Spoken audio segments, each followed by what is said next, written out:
Hi, I'm Betsy Adams, and this is my story about chasing my dreams. I've always loved to write. I've always been a writer, and I usually use poems or story to capture my thoughts, maybe inspire somebody hopefully, or capture a memory that our family has or milestones.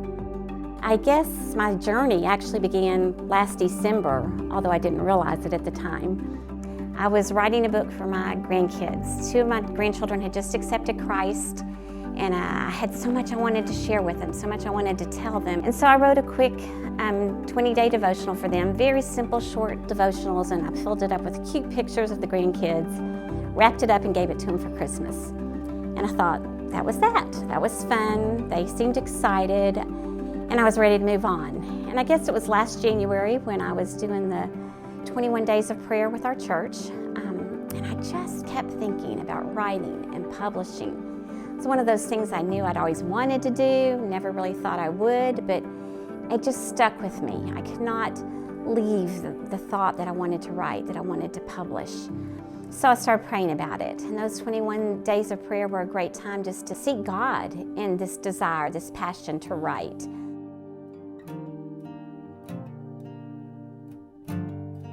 And then one night I got some confirmation I wasn't expecting.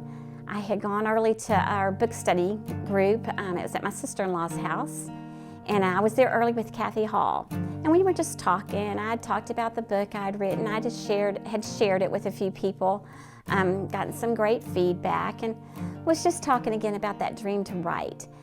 And Becky looked at me and said, "Betsy, just do it." She said, "You've been talking about this. It's time." She said, "I've been praying about a project that you and Kathy would do together.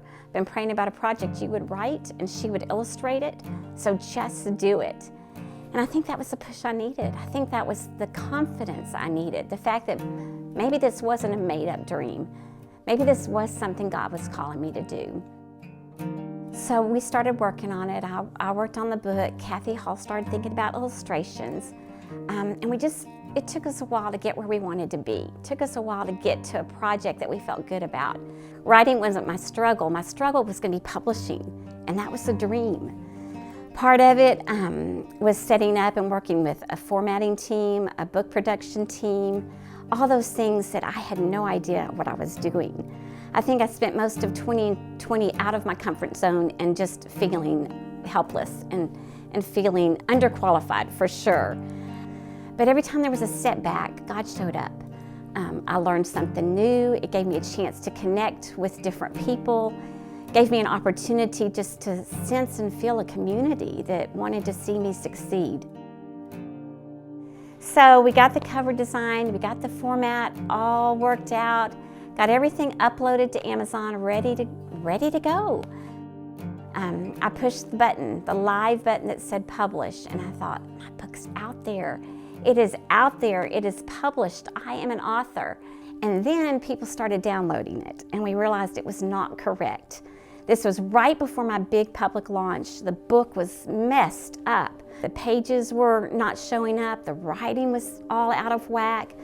I had a professional format team working on it with me. I had the people at Amazon working on it with me. They were like, "It's gonna take us weeks to figure out what's going on." And one night I knew I needed to talk to my coach, who happens to be someone who was helping me through the publishing process and who lives in Germany. So it was kind of hard to get our times together. And she set up an appointment with me and we talked, and I just told her, nothing's working, the format's not working. It's live on Amazon and nothing is right. And she just on the phone from Germany said, "This is just spiritual warfare, Betsy, and we are gonna stop right now and pray." And I think that's one of the most exciting parts about the book, was that a lady in Germany prayed with me. And she helped make me feel good about what I was doing. That was the night I realized this is God's vision, and it's gonna work out. So the next week came along, we got the book straightened out, everything showed up beautifully, and a book was published. And it did all those things it was supposed to do. It hit #1 new release in several categories. As high as it got was #3 in the top sellers, but man, that was a praise. That's exciting, that's a book about Jesus. It was number 3. The dream was met. And I think what's just so important is to know when God gives you something that He puts on your heart, you don't say no. And when God gives you a project or something to do, He's going to give you the tools, the people. He's going to give you everything you need. All He needs is for you to say yes. I'm Betsy Adams, and I pursued a dream God gave me, and I haven't looked